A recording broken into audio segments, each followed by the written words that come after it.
Hey climbers, welcome back to Climb by VSC, a weekly show about building and scaling startups in the world of climate innovation. My name is Vijay Kapoor, general partner of VSC Ventures and co-host of Climb. Every week, I or a member of our VSC team will speak with a pioneer in the climate tech world about emerging technologies and novel ideas that will turn the tide on climate change. We've all heard enough of the doom and gloom. It's time for stories of purpose-driven innovation that lead to sustainable, positive change. As always, I'm so happy that you've decided to join us. Now let's climb. Hey folks, welcome back to another episode of Climb by VSC. My guest today is Vaughn Blake, who is a partner at Blue Bear Capital, where he focuses on the renewable energy industry. Specifically, he's focused on themes and opportunities where policy and technology catalysts interconnect. And prior to Blue Bear, Vaughn managed a portfolio of emerging and public funds and on the public and the venture capital side for a South California-based family office. Vaughn's also held a lot of board positions at early and growing companies. So I'm excited to dive in on all of that with you, but I just want to start by saying thank you so much for joining me on Climb today. Jay, thanks a lot. It's an honor to be here and excited to have a chat with you. That's wonderful, man. Well, I want to start just so our listeners can have a sense of who they're hearing from today and who they're going to learn from. So what sparked your interest in the renewable energy industry? And I guess how did that influence your career path towards now where you are at Blue Bear Capital? Yeah, it's interesting. I mean, I really came to this space almost opportunistically. I've been investing both as a GP and an LP for a number of years. Started out with a solo GP, really first started out as an angel, doing a lot of fintech investing, then moved over to launch a solo general partnership focused on really frontier technologies in their industrial and enterprise application. Out of that experience was really just brought to the industrial side of the software game. And as I sort of began to think about what my next move was, I briefly went to a family office on the allocation side for a bit. So investing in funds, both venture, and then we did a lot of stuff across asset classes. So I did some publics, macro, some credit, we did a crypto fund. So I had a lot of experience on what managers' strategies were both successful and what sort of managers' strategies were maybe a little bit overweighted in the minds of LPs. And I met my friend Ernst when he was getting Blue Bear started. And, initially the learning curve for the energy industry is quite steep. So I think it took me about maybe 2 years of just reading and listening and learning to understand just the massive opportunity that was ahead of us on the energy transition side, and more specifically within the venture and software piece of that, sort of transition. It's funny, initially I thought that the concept was almost too niche to be viable. And, after 2 years of research, learning, and, sort of getting closer and closer to both the existing portfolio and the opportunity set, I recognized it's probably one of the richest veins to tap as an investor. And jumped over, 2018, about halfway through the first fund of Blue Bear, is when I joined the partnership. That's awesome. And as somebody who is maybe a little bit earlier in their journey into this world of, climate adaptation, climate innovation, I have to ask, what were the things you did to actually kind of get up to speed on this industry? And how did you sort of get comfortable with what is sometimes a pretty dense, subject matter? Yeah, I mean, I think there are a couple of different ways to get up to speed. I think first and foremost, having a significant amount of early stage investing experience just helps a lot, right? Especially within the software side of things. The business models were not entirely foreign to me as well. Understanding different types of generation, understanding the complexity of the utility side and the utility space, understanding really, project development in a more fundamental and comprehensive sense. Those were the areas where I was most green. And that's where I had to do the most sort of research, was really the project side, understanding how utilities operated. There was a transmission and distribution, all these things now that, I take for granted, but even just simple, all the electrical engineering stuff that I don't think is an absolute necessity to have a PhD in to invest successfully at the early stage, especially within the software side, but you have to have, the base knowledge. So that was a lot of the reading that I did so that I could have meaningful and substantive conversations with founders. But on the business model side, I was very familiar with both AI as a service business models as well as the software as a service business models. And I had done a lot of investing within the deep tech space, right? I did primarily AI and space tech investing out of my first fund, a lot of immersive computing as well. The technical side wasn't very steep. It was, more understanding the size of a 1 megawatt solar project versus a 10 gigawatt solar project. Right? Yeah, so I guess you brought up sort of the complexity of these energy projects when you were initially speaking, and I think one of the things that's kept a lot of venture investors at bay is kind of understanding what is actually venture scale and investable in this category versus maybe what is a debt project or better left as a private equity project. And I've heard you say that we need more digitized clean energy assets over time. So I guess within this perspective, how do you discern what is a venture investable business versus what is maybe best left to a different asset class? That sort of goes back to our thesis and, how we see the opportunity for venture investing within the energy transition. I think there is a lot of opportunity on the project-oriented side, on sort of yield investors to invest in, real product development. We certainly need it. And I think we're going to need more and more of it.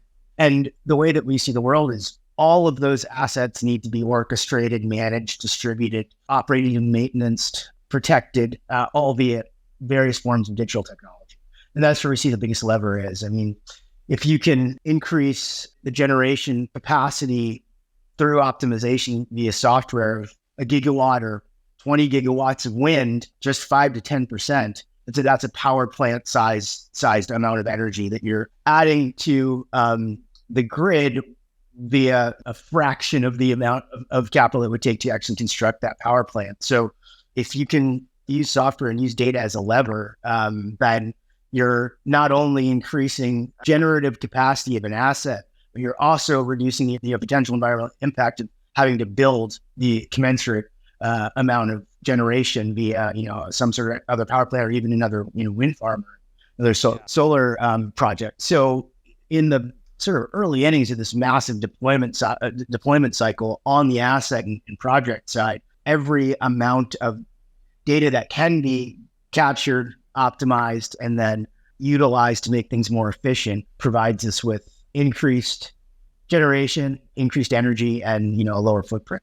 No, it's super helpful to think about. I think we're kind of a decade of SaaS verticalization, right, and sort of implementation within industries, real estate, manufacturing, where we thought software would never reach. We're starting to see sort of more acceptance of that within sort of the broader like energy transition now in these industries. What I sometimes struggle with understanding is like the round names, and maybe you can help me understand that a little bit better, because coming from a software background myself before we spend time in this category, like there's very clear milestones and benchmarks, right? Okay, get to 1 million ARR, you're in this round, you're priced this way, get to 5 million ARR, it unlocks this new echelon of investor capital. What does that look like in your world when we're talking about energy assets and energy transition? We define a company as investable within the mandate for Blueberry to take an opportunity seriously as post-revenue. And that's, post-pilot conversion, essentially. So early revenue businesses, let's say, are making, your first couple $100,000 of ARR, right? And the reason that we have, what seems like a wider spectrum than others is just oftentimes when you're dealing with heavy, like very serious end markets and customers, it can take a little bit longer than, for example, like a consumer-facing product-led growth type of product to hit those milestones, hit those conversions, like serious referenceable customers that hopefully you can replicate and build upon. It's just a different game when you're dealing with the industrial side of the market. And as a result, we've seen businesses that come to us at seed that are very promising. And maybe that first approach or that first go-to-market doesn't work. They're able to raise some more capital. So now they're going out for a seed or maybe a Series A. And the business looks much more digestible to us. And in a sense, we understand what levers Blueberry can pull to be of value to that business. And sometimes it just takes a round or two, and we don't dismiss a company and think that it's over just because something didn't work from let's call it the seed to the A. If they they end up figuring it out, and if we still see the upside that would be required to make an investment and return a substantial portion of our fund, even if it's a Series B company, we're willing to jump in the boat and help. Yeah, it's something I tell founders all the time, which is like the round name is what you make of it, right? I've seen seed 1, seed 2, seed 3. until they finally found product market fit, and now it's a Series A. Yeah. And it's like, that's Exactly. It's like you took you 12 million to get there.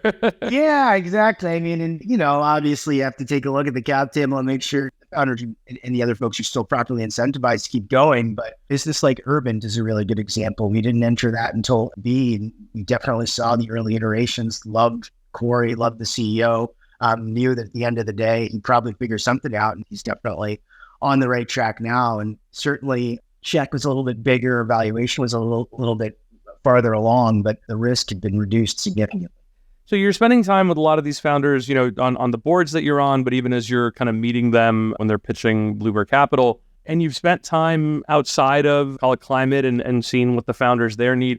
Are there 2 or 3 things that you've noticed when it comes to the founders that you're backing here at Blue Bear that they need that's different than the folks in sort of general tech to be successful? I think it's probably more of like an inverse into that question, where hopefully climate tech founders hold themselves to the same standard from, business operations, margin delivery, working towards growth and efficiency every single day that a generalist founder would have. And I think that if a climate founder is sort of distracted outside of just getting the basic business fundamentals correct, with whether that's a lot of media engagement, trying to tell the story of the company, or trying to ensure that the sort of broader industry into which he or she are actually operating gets elevated and gets a lot of capital, the less that you focus on the core business fundamentals, the more likely you are to not be able to race that next round or not be able to hit your metrics. Part of the reason that we're doing this is we think that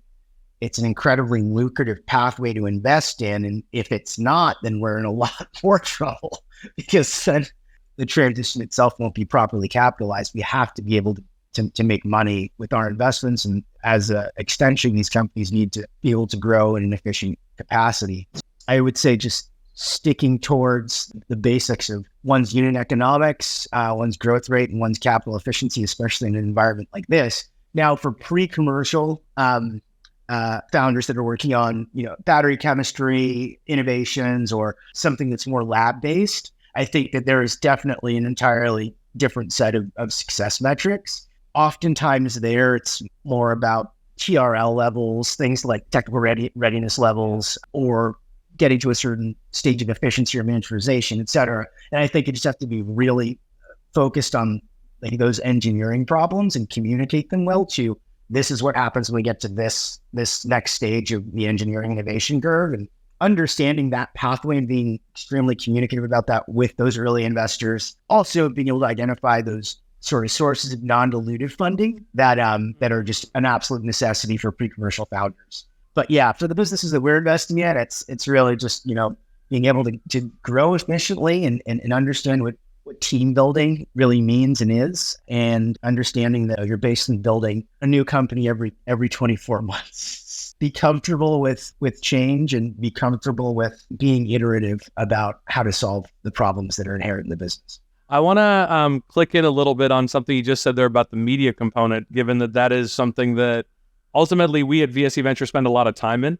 Where do you see founders go awry on that? I think having a strategy around it, creating an actual strategy of how you're going to interact with the public and with your public persona, with your brand, building it with very careful and thoughtful about how you want your story to be told in the media and in public, and what elements of it you can control, what elements of it you can't control. The narrative aspect, it's incredibly powerful and incredibly meaningful, incredibly real. And we've seen this, and there are a lot of success cases where we've seen the power of narrative reshape industry and reshape the way we see the world. I think when you don't have a strategy and you're constantly trying to get in front of anybody who has a microphone, or sort of product sprints where there's a lack of a thoughtful and reflective strategy around how you're interacting with the world, it can become a distraction, and you can think that you're making a lot of progress by the virtue of the number of panels or podcasts that you're on, when the business is, in the background on fire. Our listeners have heard us say this before, but it's like, look, you do PR, you do press for one of 3 reasons, right? You need to reach customers, you need to hire new employees, and you want to sort of convince them that you're a great place to work, or you're about to kick off a fundraise and you need to have more capital so you can keep doing the first 2 things. Anything beyond that is just ego.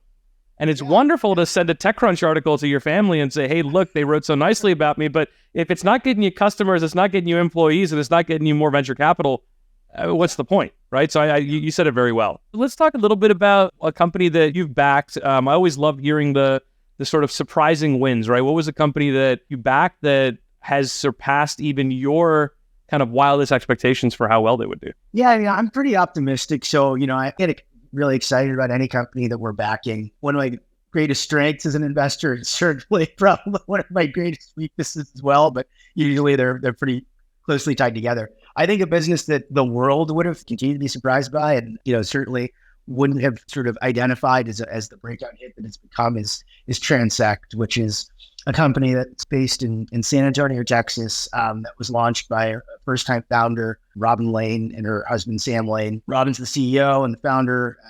The company basically provides environmental due diligence as a service for product developers, something that, let's say you want to put some solar panels in the ground and, you found a great spot, but lo and behold, it's on a wetland or there are endangered species there or there's, an easement.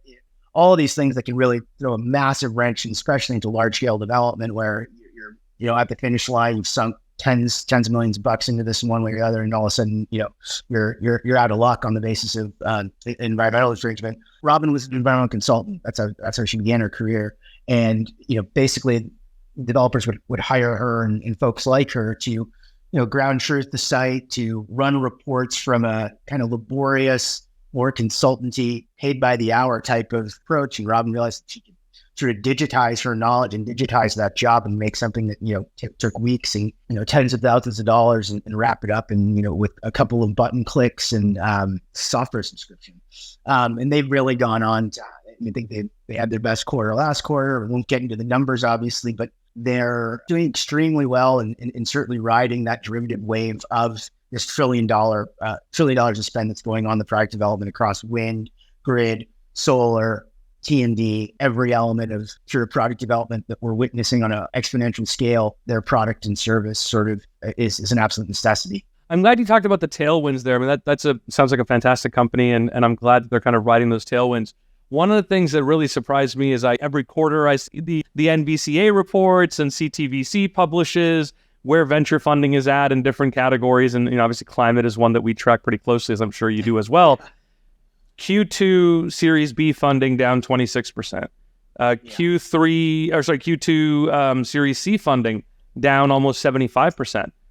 Yeah. Like, how do we square that circle when we see the size of the opportunity, the immense amount of interest in it, and yet we're seeing Series B and Series C funding drop? Like, can you help connect those dots for us a little bit? What's going on there? There's a retrenchment that's going on at the growth stage. I mean, folks were so far over their skis, and a lot of it's interesting, the generalists that have like climate sub funds, obviously there are parts in their books that have just been like decimated. They're just pulling back, and they're going to pull back until we can collectively see like a significant reset, or, on the flip side, LPs really want to sort of deploy into these funds at scale again, and we'll see another run up. And then we've got the climate specialist funds that were sort of raised over the last couple of years that are growthier in orientation, but they've just kept their they've been very slow to act. I think rightly so. A lot of those GPs are similar to Blue Bear in that there are a lot of folks that come from later stage investing. And they just tend to be a little bit more rigorous and conservative on the underwriting and analysis. And if you're looking at a business that is trading at essentially an infinite revenue multiple, then might be time to wait and see until cooler heads prevail. And I think it's not just a one-way street either. Obviously, we've certainly witnessed it in the first half of the year. I think founders were going out with valuation expectations that were probably mismatched with where investors were.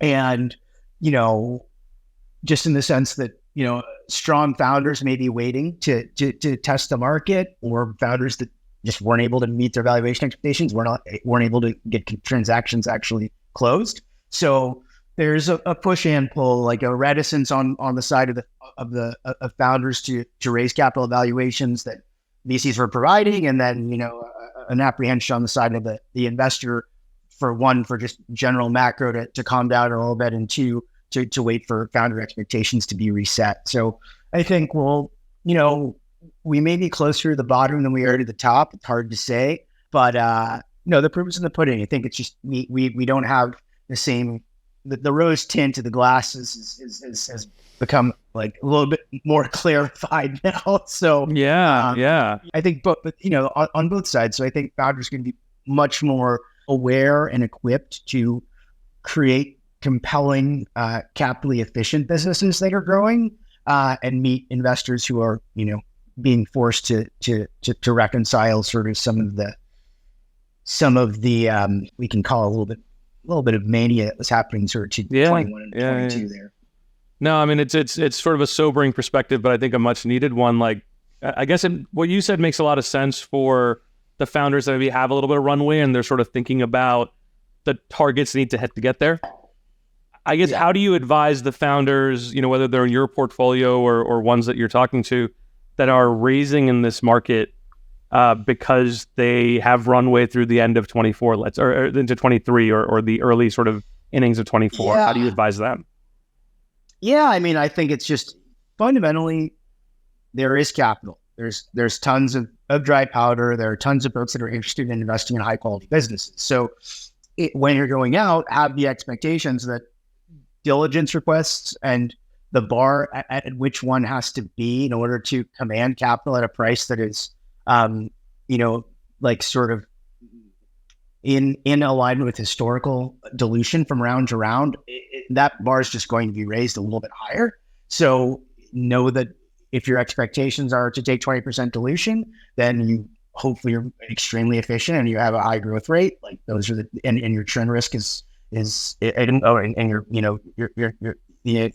stickiness has been proven over a longer period of time.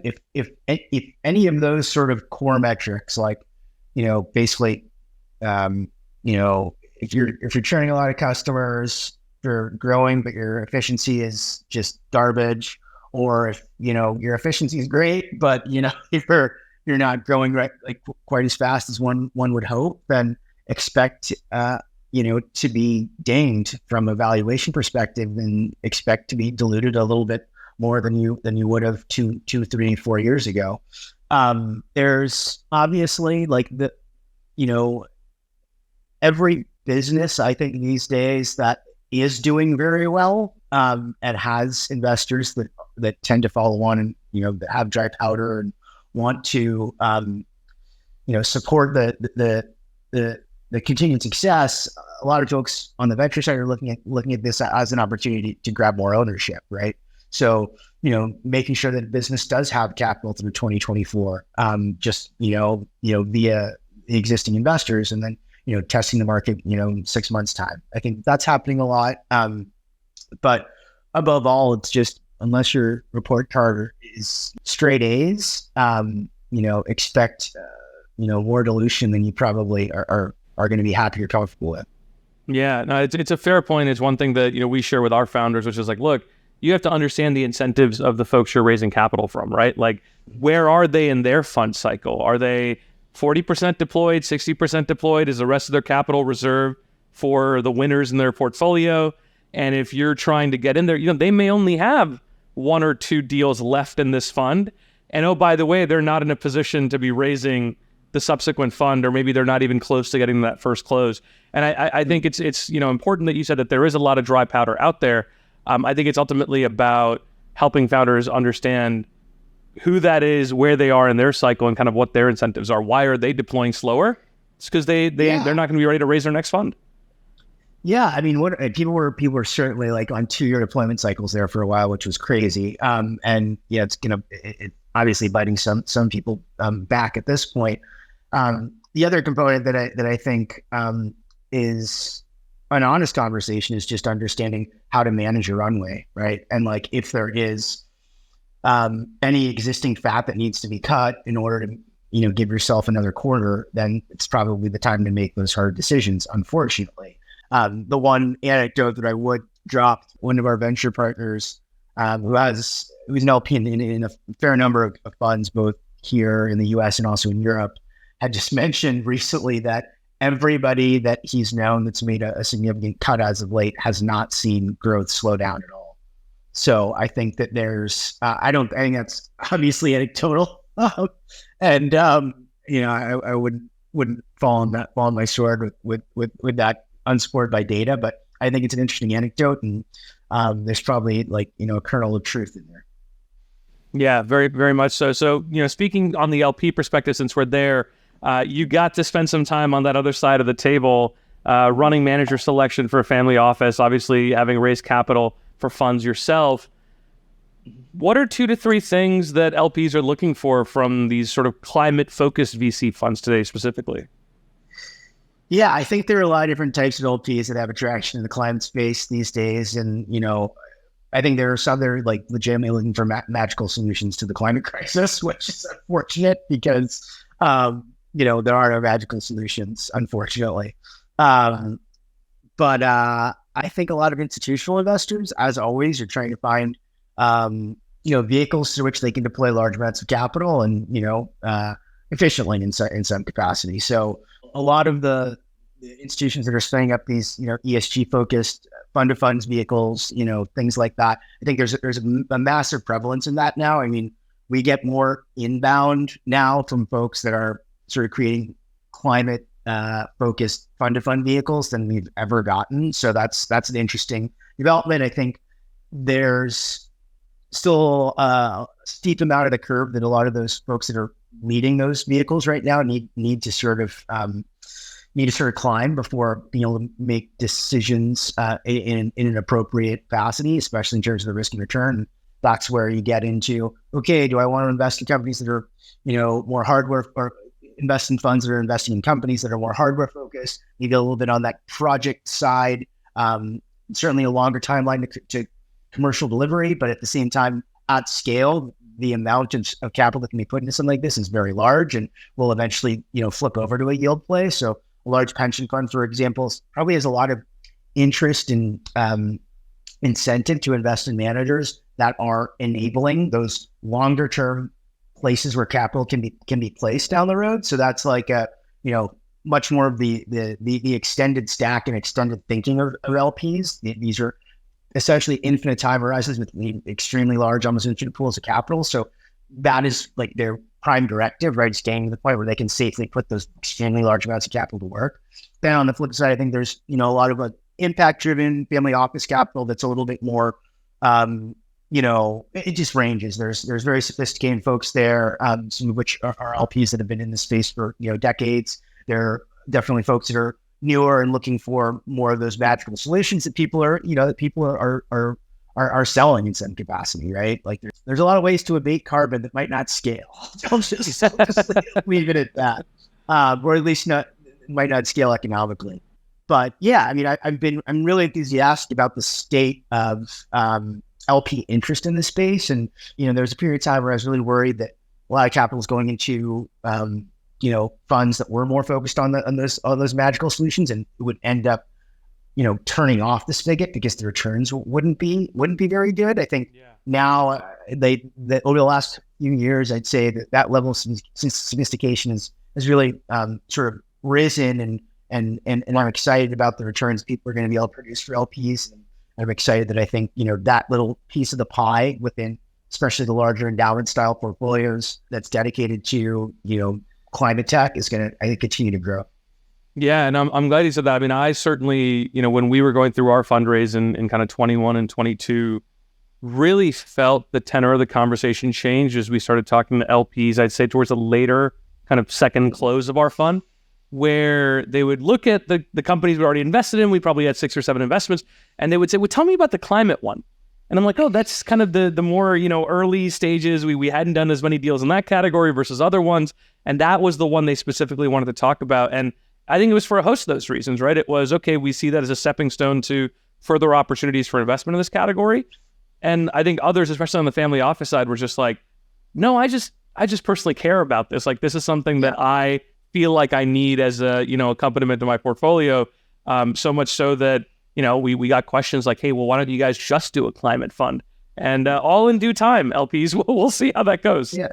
Well, yeah, it's really interesting. I mean, from our perspective as GPs now, going, or, we're on our third fund now, and funds 1 and 2 would go into, an endowment, and we'd be chatting about strategy, and we would get kicked back and forth between the energy group, like the natural resources group, and the private equity / venture group constantly. Like it was always this sort of battle or a game of ping pong. And now, just in a relatively short time later, there are, folks that are running purely climate strategies at these same institutions. So things are definitely evolving in the right direction.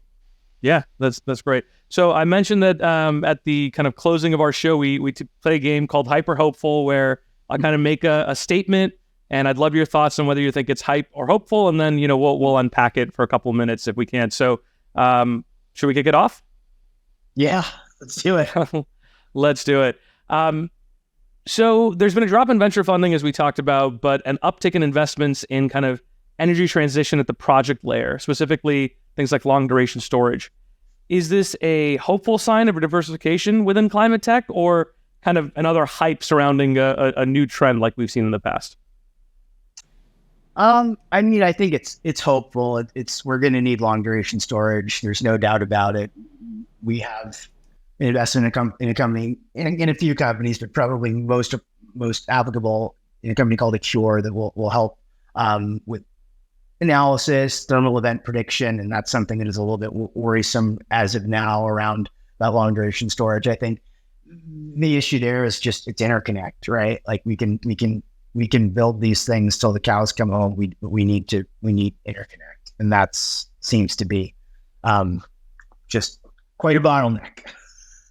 Yeah, I guess so taking sort of a different tack here, then, for a long time, VCs have kind of shied away from investments that have to interface with government, that have to interface with, public utilities, like anything that is sort of in that sector. And now, given this sort of broader energy transition, we're hearing, hey, government is more ready, these public utilities are more ready. So I guess in your perspectives, in the companies that you've seen, government interaction with startups, public utilities interaction with startups, turning in the right direction, hype or hopeful? Yeah, definitely at the macro scale, I don't think there's ever, maybe not since the beginning, like Dorio and the early days of venture capital, where, there was basically a lockstep relationship between funding innovation via the government and sort of commercializing that innovation, at HBS back in the day. I think it's probably come full circle, and you've got like the NATO venture fund that's being put to work. I saw that. Resurgence in the American dynamism side of the venture capital stack.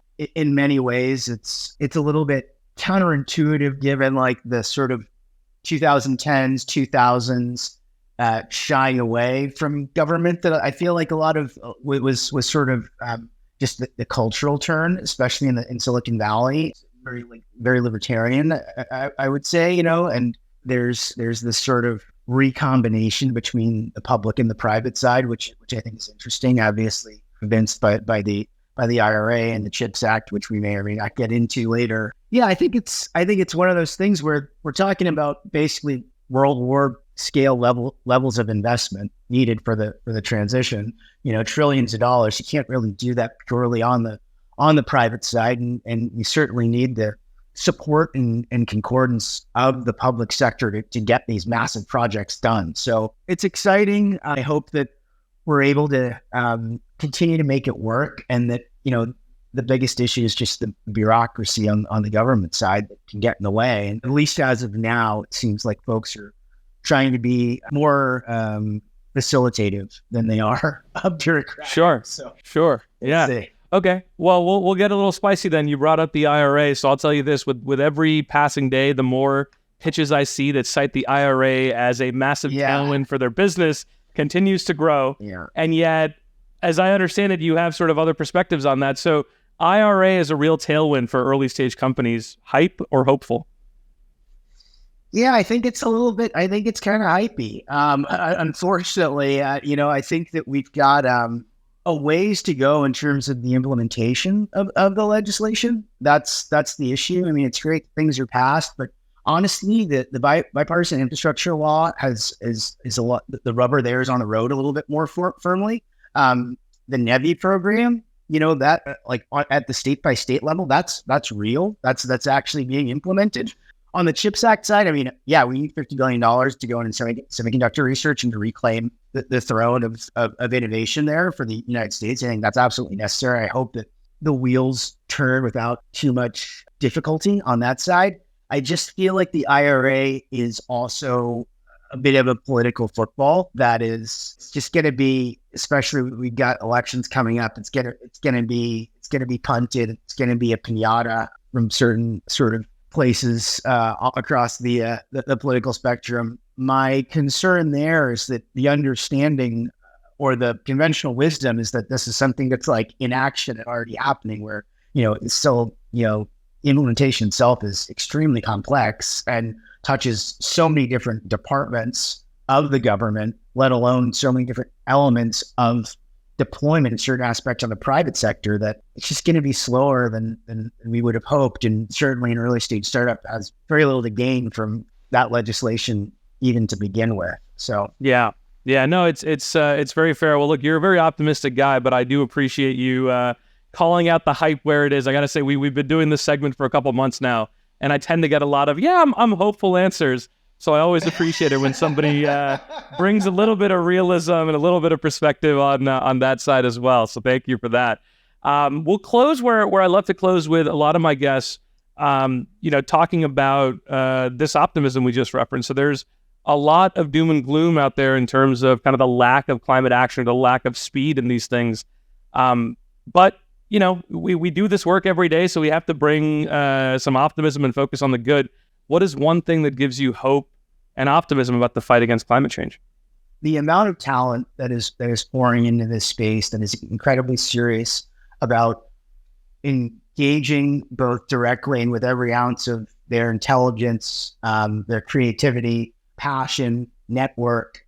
There's nothing like that. I mean, I've certainly never seen anything like it. And this is from folks that are, across the spectrum of experience, across the spectrum of demography. I mean, it's really a cause that is universal in terms of the folks that are giving it their all. And that makes me excited. There's clearly capital that's going to continue to pour into the space, but it's the talent that's going to help us, drive solutions here. And that's what's exciting. There's never been greater abundance of talent, and there's never been a greater abundance of talent pointed, at this problem. So we're going to get there, and there'll be twists and turns along the way, but I'm certainly hopeful about that. Yeah, absolutely. I'm right there with you, man. I think that's what I get inspired by too when I meet these founders, whether they're out of college, out of a master's program, and this is their life's work where they want to dedicate it. You can't help but be excited and optimistic about that. So, Vaughn, thank you so much for joining me on Climb today, for your measured optimism and realism on some of these discussion topics. We're excited to see some of the investments you do and hopefully find some ways to partner together going forward. But thank you so much for your time. Jay, I really appreciate the invitation, and I'm looking forward to collaborating with you in the future. Thanks a lot. Well, that's all for this week's episode of Climb by VSC. Thank you so much for watching and listening. Special thanks to Credo for their help in producing and promoting this episode. To visit any part of today's conversation again, you can find the full transcript on vscventures.com. Our thanks to Josue Ramiro for posting these every week. Lastly, if you've listened this far, please leave us a rating on Spotify or review on iTunes. It only takes a few seconds, really helps us out, and as far as I know, still carbon neutral. Well, that's all for now. We'll see you all next week on Climb by VSC.